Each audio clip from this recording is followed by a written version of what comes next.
Hey everybody, it's the Rant again, and we're doing our 2015 review episode. We're going to talk about the comics and the games that just stunned us with awesomeness, and we're going to mention a couple of the comics and games that, well, fortunately, we wouldn't piss on if they were on fire. So, Josh, how you feeling? You feeling good about this? Yeah, I'm feeling pretty good. Alrighty then, so let's just get right into it, man. And you know what? I think I'll lead us off with the comics this time, if you don't mind. Sure. Okay. Cool. All right. My first book, and it kind of blew me away, is The Beauty. Now, I've mentioned it before, but I feel it has to be listed in our big review episode for 2015 because this is the last one we're doing for this year. But let's face it, a storyline centered around an STD that people actually want, that's pretty unique in my opinion and memorable.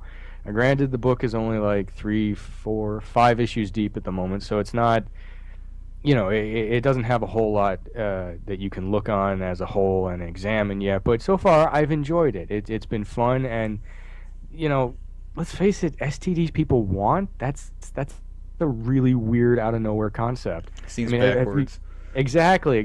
Like the moment you look at it and you flip through a couple of pages, and they're like, wait, this dude wants to get an STD.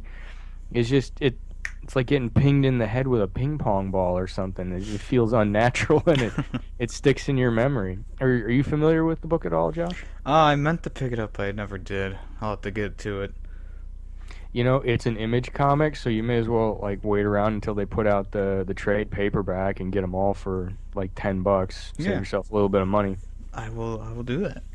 Yeah, since they're on five, they'll probably be putting it out soon. They tend to do like issues 1 through 5 or something like that. So that'll work out for you. So yeah, The Beauty, go check it out. It's a fun little title, and it was one that was a long time coming because apparently the original idea for it, the guys came up with something like 6, 7 years ago at a like new entry into the comic book contest kind of thing. So it's about time they got rolling on it. Yeah, very cool. Yeah, I like it a lot. So Josh, what's your first book that stunned you this year? Well, the first book that really stunned me this year was Gotham by Midnight, which is ending this week. And it's unfortunate because it's a really good comic book series. It's all about the nighttime shift for the police force. There's a special task force that Jim Gordon has put in Gotham for the supernatural stuff. So it's headed by Jim Corrigan, and he's got several members who help him with the supernatural. And one guy comes in named Rook, and he's investigating the team. And throughout the course of the book, you think he's kind of changing heart about it, but then all of a sudden he doesn't, and he gets the whole police force on them. And things get crazy, the Spectre comes out, people die, and it's a really, really intense ending to the ending to the book right now. And I'm pretty blown away, and I can't believe that DC is slicing it because it is very good. It's very well drawn. I love the artwork, and the narrative is really good. And even the annual that they put out was quite good. It had Gentleman Ghost in it, and Nice. Gentleman Ghost is very underused these days. He's usually just a character kind of in the background that's like, hey, I'm here in this episode where everyone's dead, but you don't actually nothing happens with him. He's just kind of in the background. So it's a very good series though, and I do recommend it. It's about 12 books strong, and Oh, okay. It's been running the whole year then. yeah, it came in the fifth wave of the New 52. That was along with Deathstroke and Robinson and Batman in those books. So Nice. yeah, Very it's nice. ending though, and I really don't think it should, but I'm not the leader, so. Yeah, DC seems to do a lot of really little short, like, test runs, if you will, anymore. Yeah. Marvel seems to do the opposite and just do the crazy test run that never ends. That's true. I don't understand. I don't understand that. I mean, I praise trying something new, as you know, in the comic book world. I often try out the new little comic books from publishers or whatever that I've never heard of. But DC always tries a little too little, and Marvel's always a little too much. I I don't know. Somehow it's working for Marvel. Actually, ironically, the next comic, mine, is from Marvel. The Invincible Iron Man that started back up again with the end, well, sort of ending of of the Secret Wars. Right. Aren't we still waiting on like the last two books in that, or the last book? Something Yeah, I think it's I still don't coming friggin' know around. anymore. I almost don't give a shit.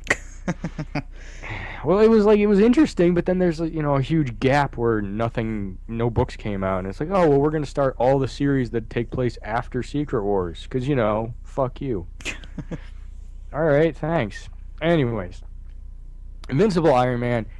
I should clarify. It didn't like blow me away. It was more a sense of relief because I was coming right off of Superior Iron Man, which Hmm. wrapped up like I think it was either last December or last January. I forget, but right when they started this one up, I was a little unnerved because I thought Superior Iron Man ended so shitty. Is this gonna go that same route? Are they gonna build something up and then just kind of drop it off a cliff at the last moment? And I mean, so far, I'm inclined to believe no. They're gonna do the good stuff. I mean, Tony Stark is back to being the character that everybody loves him for. The kind of snarky, sarcastic, smart ass that is just too cool, and you have to admit it, kind of character. Yeah, yeah. And it's back to being real fun, and he's a little bit more lighthearted. Where the one from Superior Iron Man, if anybody is not familiar with it, he was a cynical ass and like a perfect villain. Like it was written so amazingly until the final book, and then it was shit. Even I his own don't suits wanted to beat him up. exactly his own copied personality on an AI stick wanted to kick his ass, which is I love the one bubble in there where the AI is like, "No, I don't want that body back. If you do you know what he's done with it? There isn't enough bleach in the world." Yeah, yeah. I'm like, "Whoa." When the AI that can't get sick is refusing it, that's pretty bad. So, Invincible Iron Man is my second on there because it Yeah. it feels it feels like the classic Iron Man again, and I'm loving it. Plus, the new suit in there is just freaking cool. I mean, you've read it, you've seen the Hmm. weird like kind of particle breakdown that his suit can do and turn into any other suit that he's made, which is Yeah, I it's think it's cool. pretty badass, and it was a brilliant thought for that because everything in the past has always been, oh, I'll just make a new suit to deal with that, and it's one kind of wonders where the fuck does he store all those? Yeah, He's got to be like Mark 900 by now. yeah, I'm quite enjoying it too, and the whole thing with Victor Von Doom being kind of normal now is kind of throwing me off a little bit. So we'll see what happens Yeah, with that. yeah, it is. That one is weird. He's not all scarred and fucked up looking. He's apparently super magic man, and he's friendly for some reason, which is just weird, A little off-putting. especially for anybody that's read a tiny bit of the Secret Wars. He was God, so you know, weird to go with. What about you, Josh? You're second. My second, I'm actually going to change it from what I said before. Oh, I was really, really liking the Star Wars comics that came out this year. I know you're not a big fan of the Star Wars universe, but the Star Wars comics that came out this year, the Star Wars main title, the mini series for Princess Leia and Lando and Chewbacca, and then of course the Darth Vader series. I mean, they've all really done a good job of setting the stage for the Return of the Jedi movie because it's between Empire Strikes Back. Oh no, it's between The New Hope and The Empire Strikes Back. So okay. you have all the great characters in there like Django, not Django, Boba Fett, and Darth Vader, and you got the bounty hunters like um, oh shoot, he was in the other one. What's his name? Well, Which one? anyways, it's escaping my mind right now, but they're bringing back a lot of those characters who kind of died in the other universe that was officially labeled non-canon now by Disney. So they're bringing back a lot of those good characters who kick a lot of ass. So I'm really excited to see what they do with the end of Vader Down, which is their little mini series running right now. Hmm. And I'm looking forward to the future because I mean if the movie's half as good as the comic books, I think we're in for a real treat with that. So Nice, very nice. Good endorsement too. Yeah, you are correct. I am not as big on Star Wars anymore, and it really didn't help the freaking advertising campaign and all that they've been running the last 6 months since the movie first was like, hey, it's coming out this December. yeah, I still like the movies, but yeah, you have to give Lucas respect at least. He did create something that has lasting power beyond lasting power. So kudos to Lucas. Are you good then? Should I move on to my next one? Yeah, you're good. Okay. My third comic, and I will give a warning first off. This is not a comic book you should give to your kids.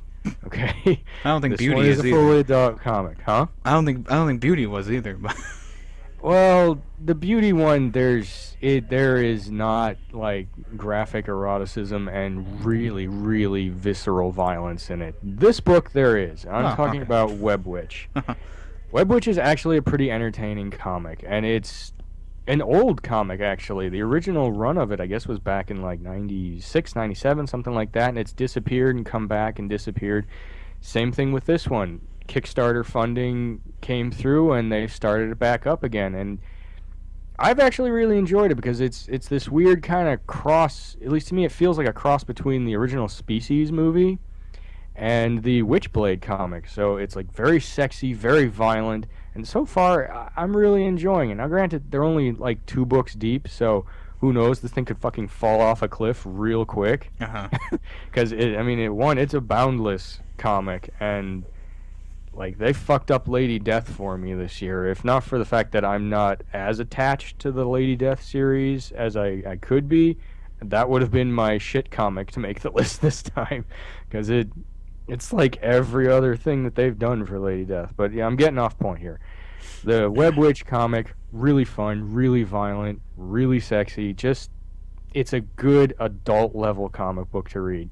And I'm curious to see where they're going with it because they've done an approach to the story that I really like and you don't see very often. And that's where they tell one part of the story and then they tell what seems to be almost an unrelated part. And eventually they're going to, crisscross or mash up.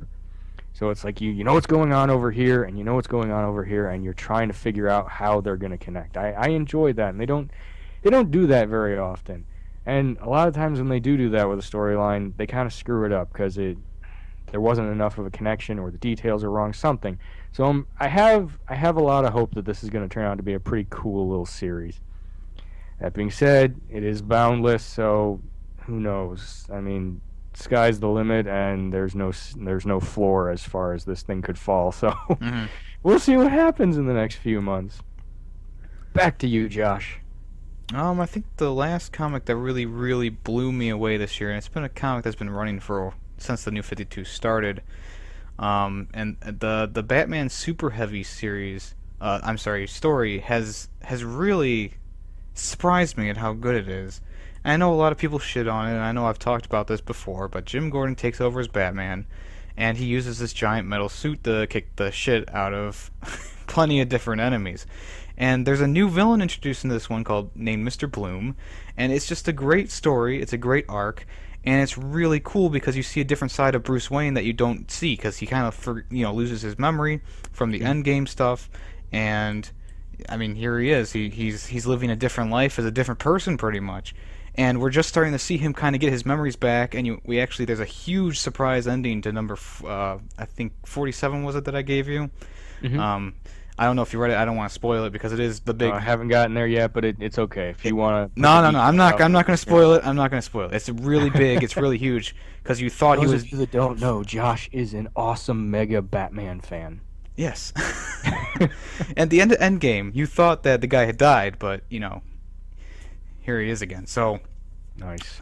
it's a big surprise, and it's really good, and it's really starting to get good. And unfortunately, after the next 3 comics, Bruce Wayne. Well, not unfortunately, but unfortunately, Jim Gordon's probably going to be forgotten about now, and they're putting Bruce Wayne back in the mantle of Batman. So we'll see where they go and how it ends, and I'm really excited. And it's one of the comics this year that I've just latched onto, and I've loved every bit of it. Everything from Court of Owls to Zero Year to Endgame to now Super Heavy, and I'm really excited to see what Snyder and Capullo or whatever, however you pronounce his name, finish off this series and go into the next arc of Batman.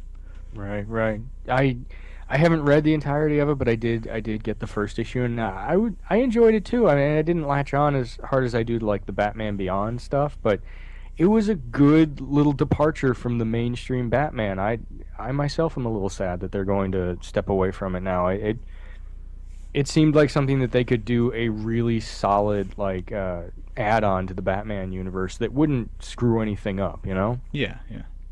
So, well, thanks for, the short-lived memories, DC, but all right. It'll always be in my heart.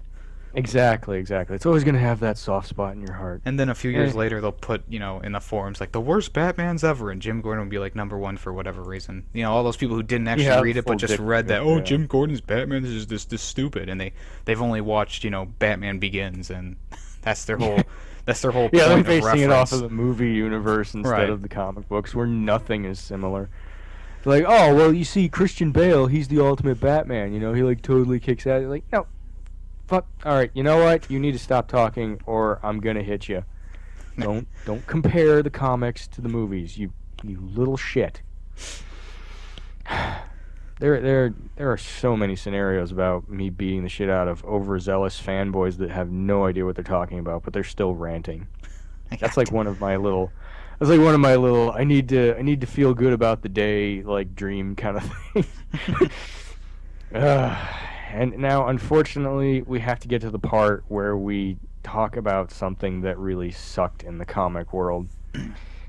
If you don't mind, Josh, I'm gonna go with mine first because Go ahead. I feel like yours is gonna be the strong closer to the comic segment of this episode. So I was really enjoying a series by the name of The Wicked and the Divine. Now, yes, I'm slightly breaking the rule a little bit here because it didn't start in 2015, but it continues through 2015. I was really enjoying it. It was an interesting premise. The story is based on the thought of all of these different gods from mythology actually exist. They come back every couple hundred years. They inhabit some person and they get to live for, I believe it's 2 years, and then they have to die. And they kind of, they go in cycles. They keep doing this.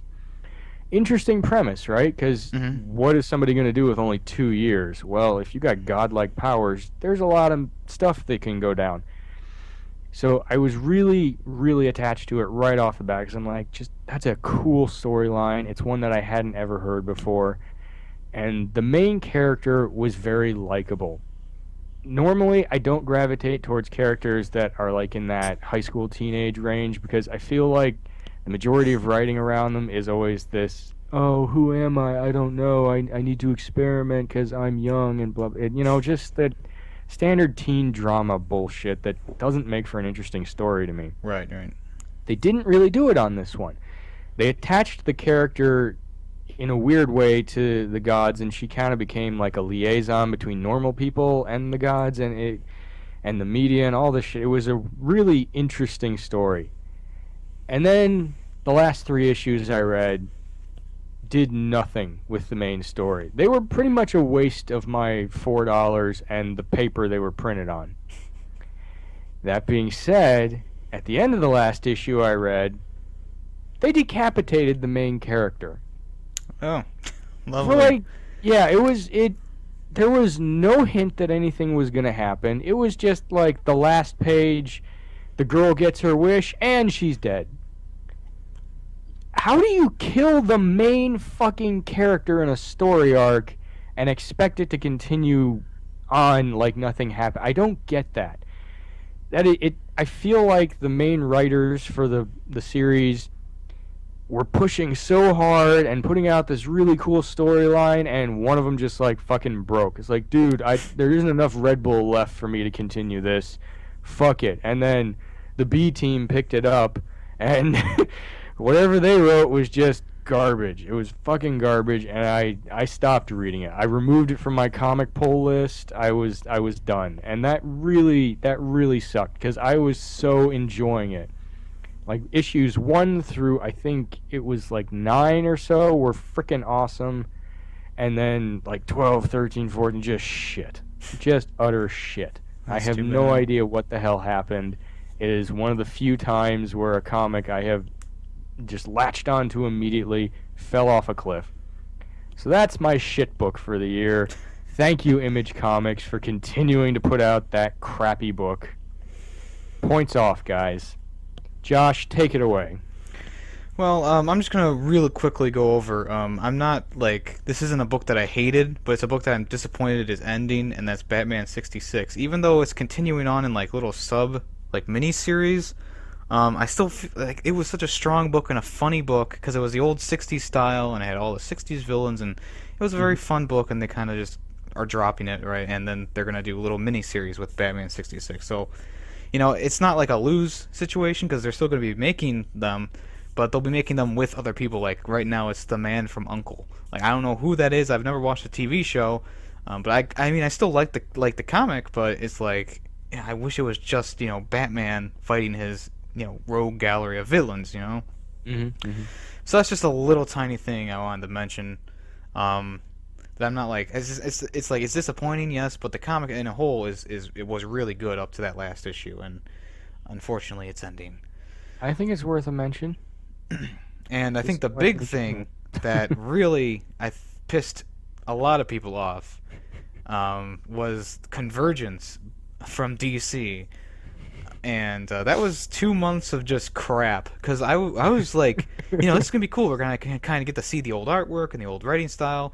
No, it all had to do with this stupid thing that Telos was doing with the cities, and it just didn't make sense. And most of the stories, they just they were pointless. Most of them didn't even cross over to anything that mattered, and most of the time it was just like half the comic was just them talking about what they're going to do, and then all of a sudden at the end it's like here's one page of them actually starting the fight, and then the book was over. And I was like, are you fucking serious right now? And then you Mhm. pick up the next one, and it doesn't pick off anywhere where the last one left off. So it's like, what are you doing? And then the whole main series for Convergence, which was Telos and the Earth 2 people fighting, it got too weird too fast, and it ended up just being like, oh, I knew this was coming. Brainiac had Telos under control, and now boom, we got our own solo series for Telos.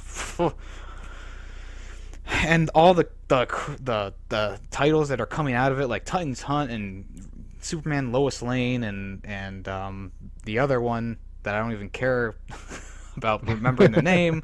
They're just dumb. I didn't even pick them up. I was like, I read the other comics, but I can't take it anymore. And by the time Convergence was over, I just went to Half Price Books and was like, "Take these, please. I do not want these in my catalog That's of books." terrible. That's terrible. It bothered you enough that you wanted to make sure they wouldn't go back into the normal stream of comic books by taking them to half price. Yeah. So if you go there and you see all these Convergence books, they're from me. And I mean, I know there's like doubles of things in there too, so a lot of people were probably pissed off, and I mean, that's probably one of the reasons why DC has dropped off a little bit. Not in my mind, I still love DC, but everyone else is like starting to get away from them. I'm like, no, they're gonna cancel all my favorite books like Gotham by Midnight if you do this shit. So it's a Yep, tough yep. one. There's It's a a bunch of hard them I life. love that I'm worried about too.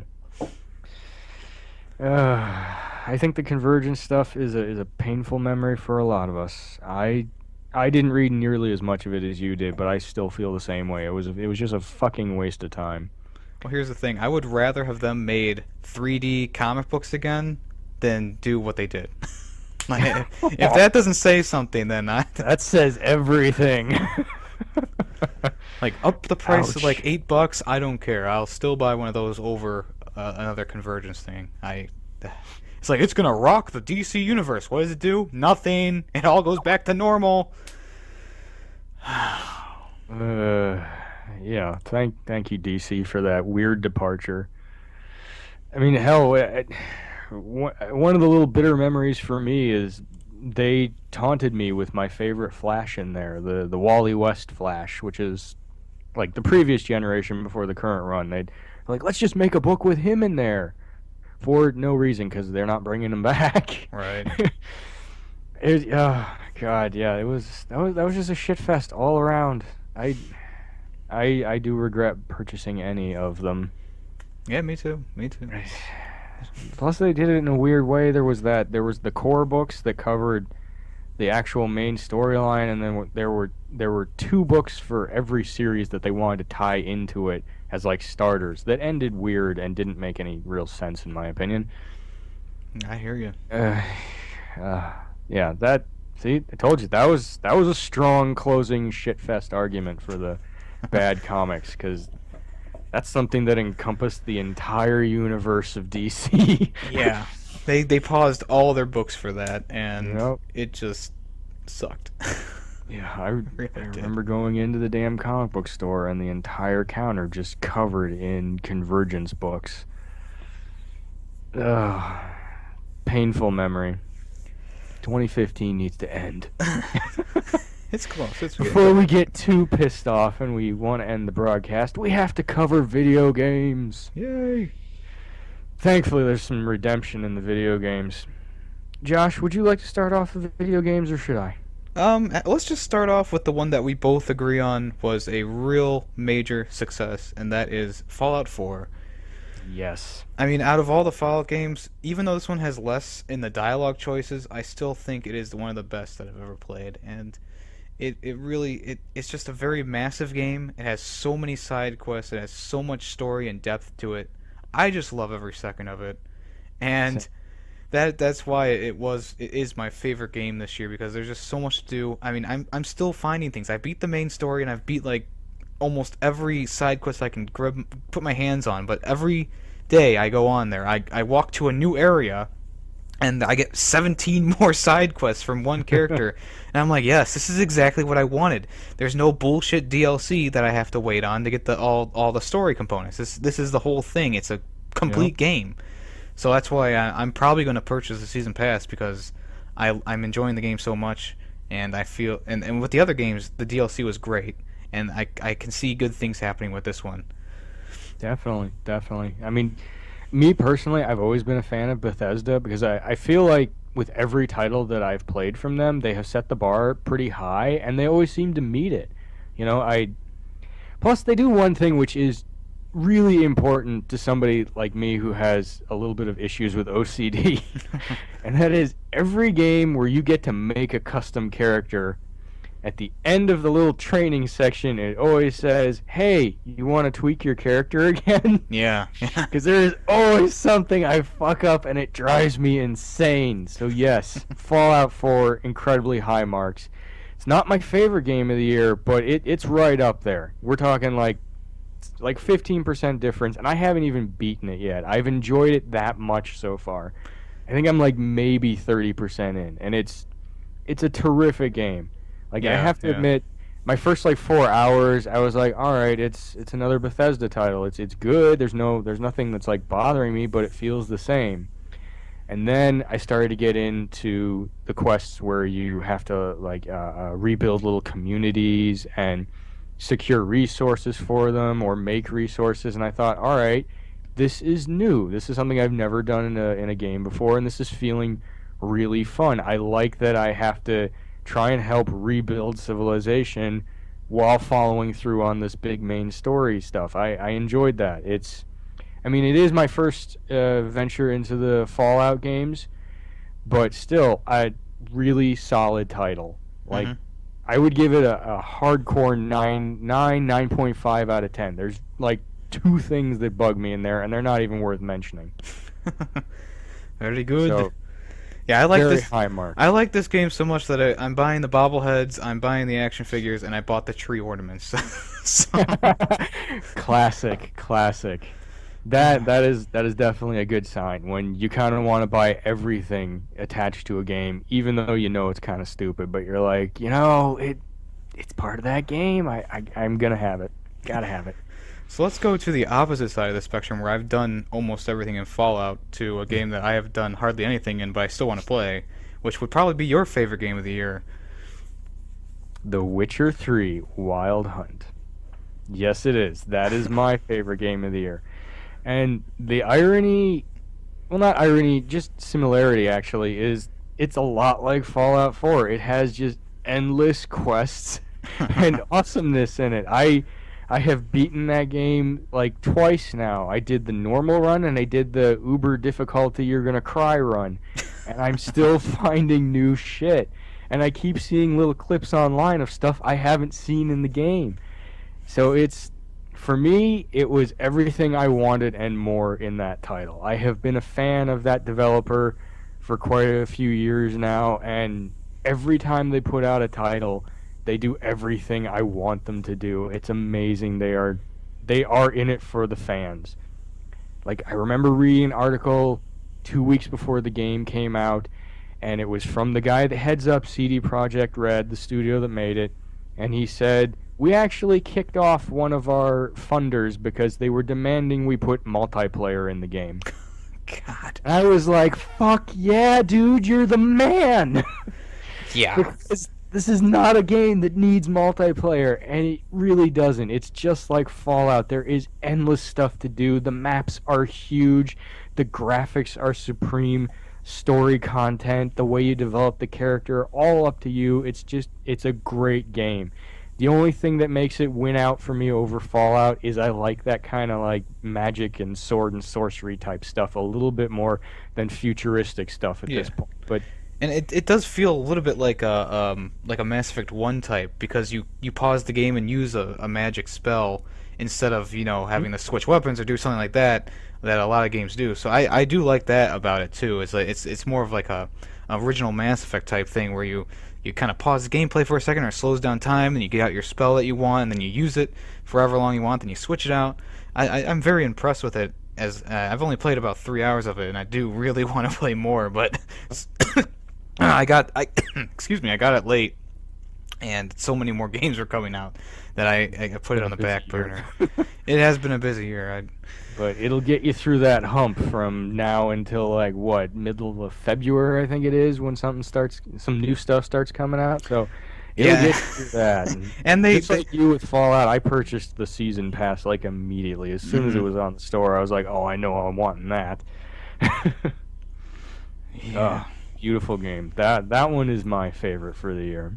So we have two awesome titles that you got to check out. They were made for the fans. Hmm. You got to look up Fallout 4 and The Witcher 3 Wild Hunt. Those are the top two for us. Those are endorsements And I from think the Rant crew. the coolest thing about The Witcher was when I opened that disc, the box felt a little bit big, and so I opened it up and there's the CD with the soundtrack, there's stickers, there's Oh, thank yeah. you letters, there's everything you want from a company, just saying thank you for purchasing our game, thank you so much, and I was like yes, thank you for this stuff. I enjoy that. Like even in it's not like it's an indie company either. It's like it's one of those bigger companies, and I Yeah. really do enjoy that they put some personal touch into everything that they do.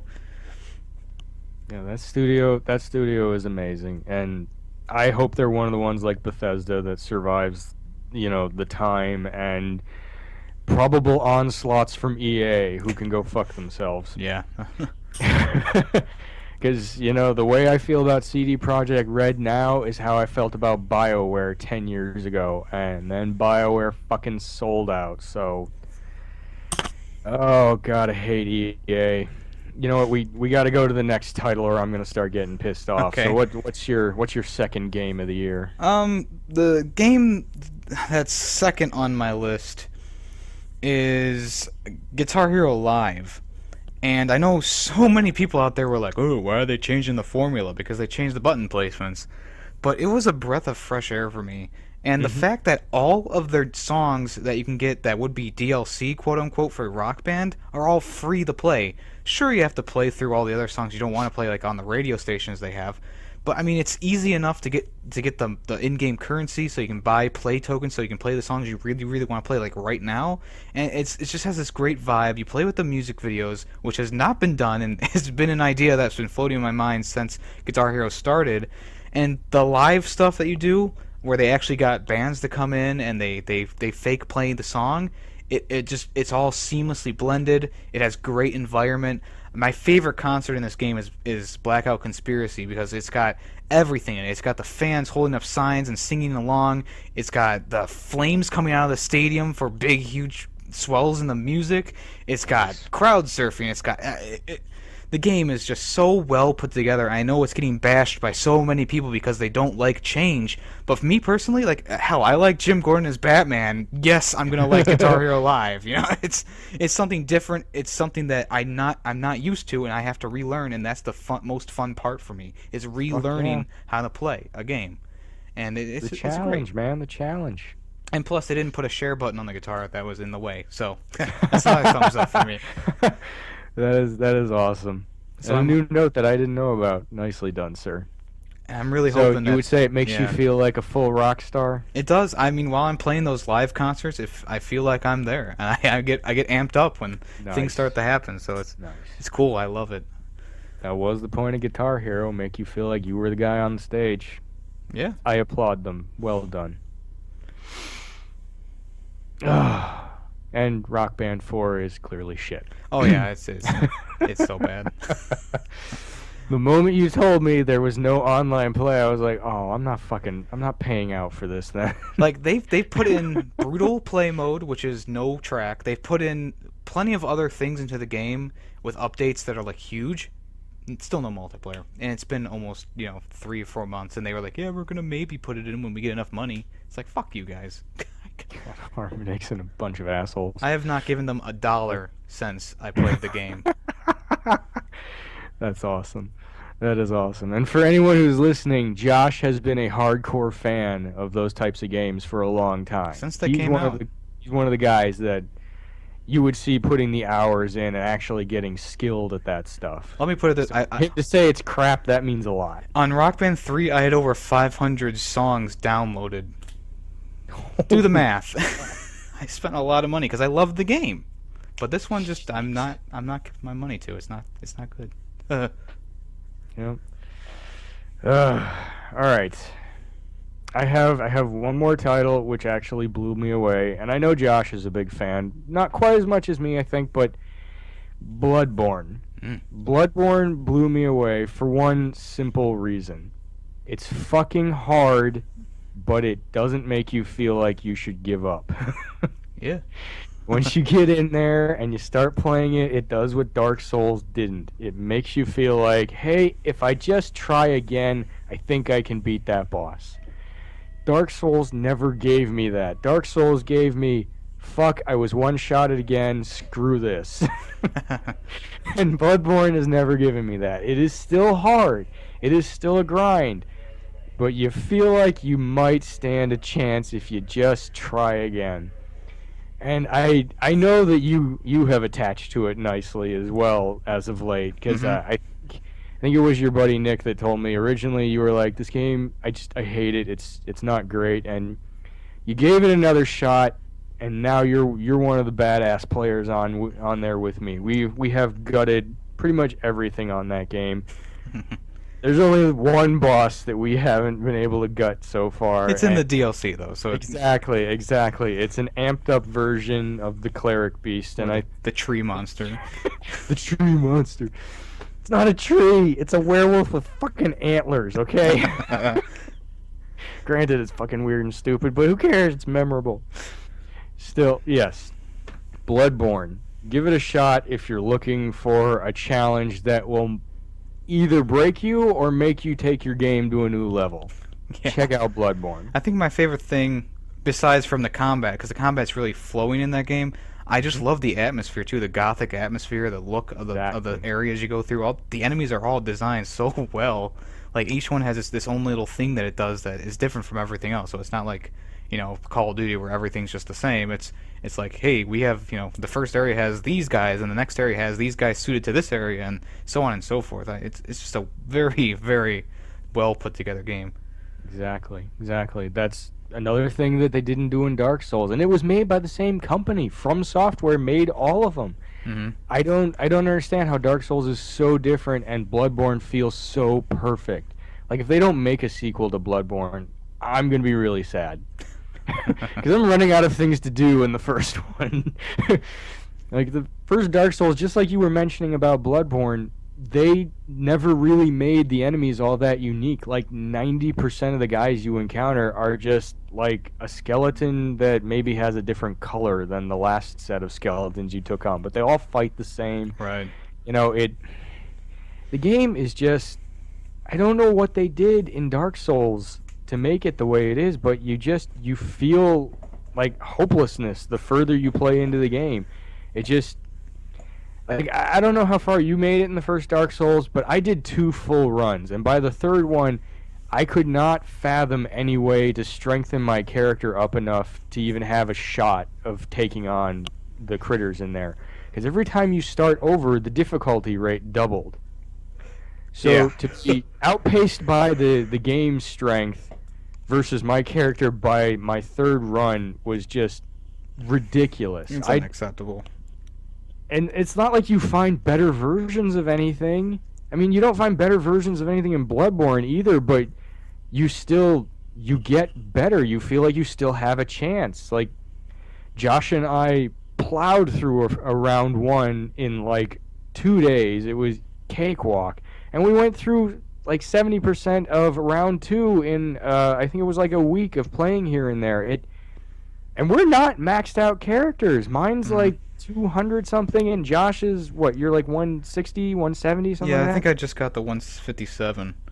Yeah, so we're not anywhere near maxed out. If I remember right, the max level is something like 700. It's like you get 100 levels per new game plus run. Yeah. So Bloodborne, I was really surprised. I honestly, I bought it and I thought, well, I survived a couple of rounds on Dark Souls. Let's see how long this one takes for me to get disappointed and throw it away. Yeah, and the only reason I didn't like Bloodborne at first was because I didn't know how to play. And then, luckily, I became friends with you, and you taught me how to play. So now I'm really enjoying it. So, thank you. Hey, man, we gamers got to stick together, especially on the ones that are meant to challenge everybody. So I didn't really teach you anything. I just kind of pointed out this weapon's good, that one sucks. You've done everything else on your own, man. Just remember the Solid dodge. partner to run with. All right. All right, now we have to close out, and we have to close out with the games that Well, we need to shit on. I have one game that I kind of want to mention real quickly that I Oh, know is going to be swept under the rug because it came out the same day that Metal Gear Solid came out. And that's Mad Max, the video game. It's not my favorite game of the year, but it's definitely on my best of list because it's a great, massive open world experience. It's all wasteland. It's a lot of vehicular slaughter. And it's amazing. So if you're looking for a good open game that has too much to do, um, definitely look for Mad Max. And it the difficulty really gets really high once you get to the last area, and I just got there and I'm not leveled up enough, so definitely have to go through and clear out all the other areas. But it's a very good game, has a lot of customization in it, and I just love riding around and killing wastelanders. it's who fun. doesn't want to vent all that frustration from driving on the highways in real life? And even though the story is not as great as I wish it would be, it's based off of a script that was going to be made into a movie, but Mel Gibson went insane, so it didn't happen. That's the cool thing about That's it awesome. That's awesome. too. All He right. is right. Mel Gibson did go fucking insane. Oh, he We're went. probably gonna get sued for mentioning that, but we don't care. It needs to be said. A computer system somewhere just picks up his name. It's like, Mel, they're talking about you. Oh god, it's like that Family Guy episode where they made fun of him. They're like, don't worry, he doesn't believe in gravity, and he falls off Mount Rushmore. Right. Yeah. Anyways, I think the first game I have to point out that was bad this year was one game that I was really, really, really looking forward to the reboot, and that is Tony Hawk Pro Skater 5. And oh man, did this game blow. Like, the skateboarding mechanics were there, which is its only saving grace. It has some good skating mechanics, but everything else about the game is just, it's glitchy, it's not designed well, the graphics are blocky and dumb, and the maps are just... There's no skate park! There's no skate park in the game! How do you make a Tony Hawk game without a skate park? That makes no sense. That's like it. Oh, it's Tony Hawk Pro Skater 6 now with only hoverboards. No. Well, and here's another kick in the ass. You know how in the older games, I don't know if you played them, in the original games, Played most of the old the games. difficulty wasn't like astronomical in like the third level. You could still do the stuff it wants you to do, and it was fun to do the levels again and again. Well, in this one, the level 1 to 3 is a huge difference. Like, it goes from getting 1,000 points in one trick to being like get 100,000, and that's a lot to ask. Shit. And you can really tell that people start to get off of the game towards the end, because I got to like the 6th level and there was no one there in multiplayer. And that's another thing about the game that really blew, was it was online all the time. Even if you picked offline game mode, the second you would spawn in, do a mission, and come back to the open world stuff, well, not really open world, open park, um, it would throw you into a multiplayer game. So it was stupid. It was so terribly designed.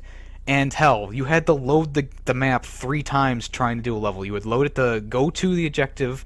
You would load it to play the little mini game, if you would call it, and then you had to load the map again every time you restart the level, and then you had to reload everything again when you went back into the game.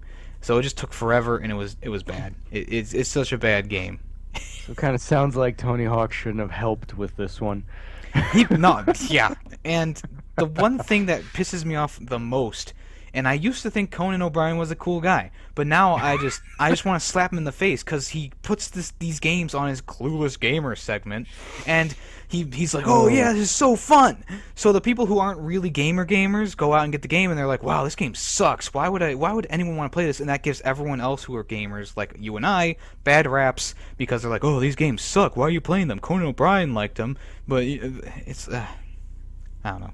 I just hate them now. Celebrity endorsements never help anything in these kinds of fields. They never do. I mean, it'd be one thing if, like, Conan had a vlog on YouTube. It's like, all right, I just finished hour 27 on Fallout 4, and I just picked up the badass whatever, just goes off on a fully detailed rant about the awesome weapon he just acquired and how many bodies he stacked up in the corner. It'd be different if he did that, but it's Conan O'Brien playing a game for 5 minutes that he's never seen, and the only other time he touched that controller was the previous segment he did 5 minutes on something he's never seen. It's all about the money. Apparently so. I used to have a bit of respect for Conan O'Brien as well, but some of his segments are just fucking retarded. Like, I watched him do I think it was Tomb Raider. He did Tomb Raider, the previous one, the Birth of a Survivor or whatever, or Survivor is Born, that one, the last one that they did, and it was just like a 10-minute segment of him constantly fucking up and Laura getting impaled on a punji stick. I was like, alright, so you dying a lot is supposed to mean this game is awesome? Thanks, Conan, I guess? I don't know where to go with that. It made me sad. I was looking forward to Tony Hawk as well, until you told me all about it, and I was like, I think I'm broke now. No thanks. I think I just magically put that $65 I was going to spend on Tony Hawk into anything else. Yeah. Well, okay, it's my turn, and the game that I'm going to mention kind of right up there with Tony Hawk on the dumb shit, and somebody's probably going to yell at me for this if they stuck around through the entirety of the podcast to get to this point, and that is Mortal Kombat X. Oh my god! I feel like I should be ducking down, like some little Mortal Kombat dork is going to pop out of nowhere and like take a swing at me. I feel like I should just be kind of like ducking down. Finish him. Hear that out of nowhere. Weird lighting effects start happening. I start worrying about my spleen. 90s Mortal Kombat music comes on and it's over. Sonya Blade pops out of nowhere and blows a kiss that incinerates me.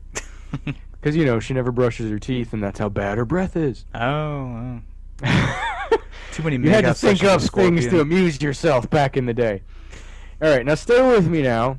This is all logical sense, okay? First playthrough of Mortal Kombat X. I was overlooking all of the weird little story quirks because, let's face it, it's Mortal Kombat. The story is not the real reason you buy the game anymore, or ever for that matter. I was looking at the combat, which they did seem to refine a tiny bit. It felt a little bit faster and more fluid than the last installment. And then story mode ended, and all my hope went down the toilet. First things first.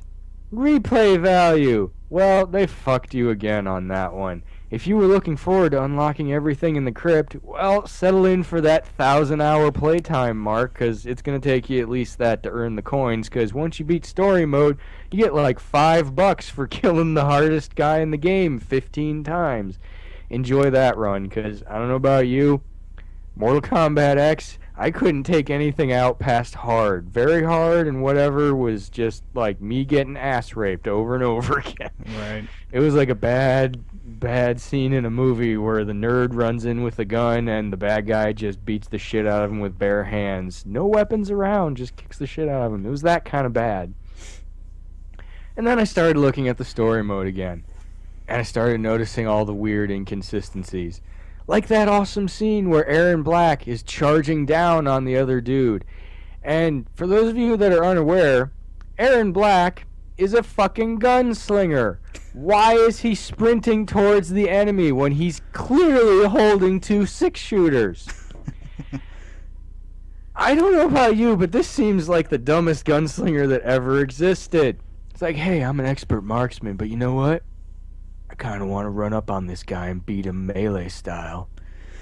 Yeah, and with that same character, when he's going to kill like a main character, he'll like pause for like at least 8 seconds, and you'll just be sitting there going, "Shoot him, shoot him, shoot him before something hits your hand," and something hits his hand, and you're like, "Oh fuck." It is. Oh god, it was Ruthless and for a bounty hunter character my that's ass. completely designed around gunplay. Like the character has almost no actual melee moves that are worth a shit when you use them. It's like all gunslinger type stuff, and then boom, cutscene where he's just, you know what, fuck it, I'm running at this son of a bitch. Yeah. There's like thousands of other little weird inconsistencies, like characters that are clearly the newbies and have no skill beating the big badass dude that survived the previous 10 Mortal Kombats.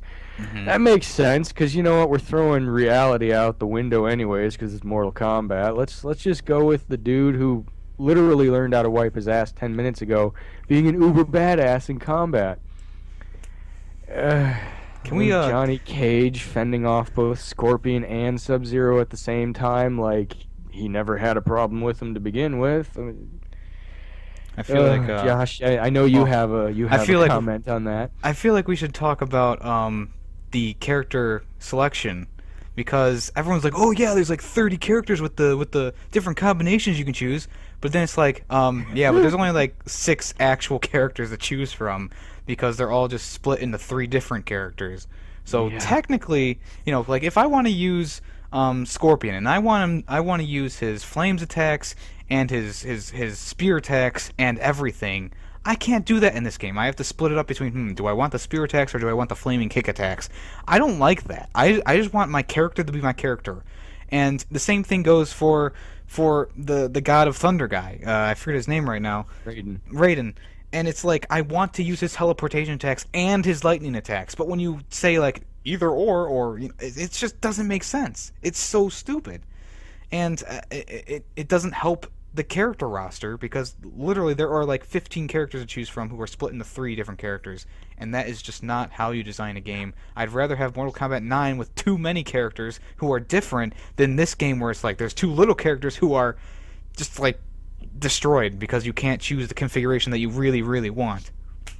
And let's face it, it's not like you got more variations of the moves you wanted in each group either. It's Right. literally they took like the original set and they're like, huh, this is too much work. Let's just take away all the moves that work like this and put it in that set, and all the moves that work like this and put it in that set. So in reality, if you think about it, all they did was make every character suck by doing this.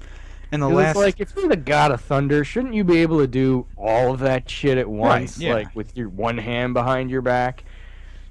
And I think the last point I'd like to stress is all the DLC for the game is unlock codes. There is no download at all. It's just all unlock codes. So I think Yep. I think you can put the nail in the coffin on that one. Yeah, I don't think there's anybody that's gonna argue with us that the unlock code shit is the most frustrating thing ever. It's WB Games. They make like 1 good game a year, if that. Yeah, I don't. Pretty sure their name tag is on the Witcher series, and I honestly have no idea how the hell they didn't fuck any of those games up. Because I know they paid for a chunk of them. It's one of those miracle things.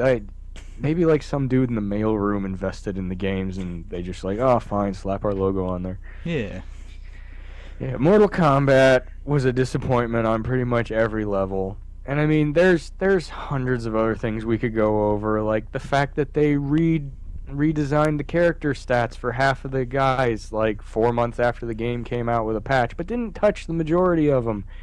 We can go down the road of a ton of the new characters have no extra costumes. There's like one, and you get it 5 seconds after you get them, so there's nothing to work for with that character anymore. Mm-hmm. Can we also talk about how everybody's fucking ugly in the game now? I don't understand why there's like two characters that are good looking in there. You figure everybody in there hardcore athletes, they're going to be like pinnacle good shape, awesome looking people.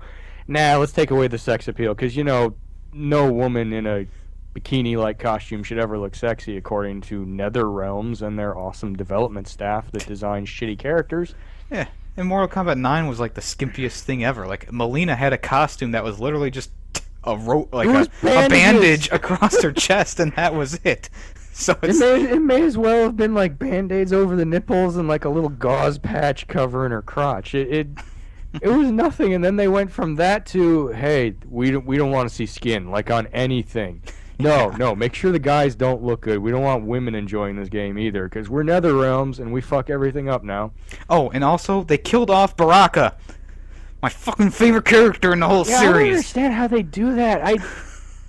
He's not my favorite, but he's a fun character. Ever since Mortal Kombat 2, I was like, that guy's just cool. That guy's just cool. Look at him. He doesn't bite his lips ever. He has nothing but giant steel trap teeth. He's awesome. And they And kill him he's off. just gone. He gets killed by the worst character in the game, that new bug character. And it's like, seriously? You couldn't... Okay, let's get off of this. We're going to go to another game that was probably the worst game I've ever played in my life up to this point. And that would be Godzilla 2015. And I really wish I had put more... Actually, there was really nothing more we could do. We kind of researched it a little bit, but you couldn't find anything on the game. And then when it finally came out, I was like, okay, I'll pay, the $60 for this because it kind of looks cool. But then there was nothing to the game. The fighting was really basic. It was square the punch, and triangle to do your special, and O to do your laser attack. And here's the real kicker.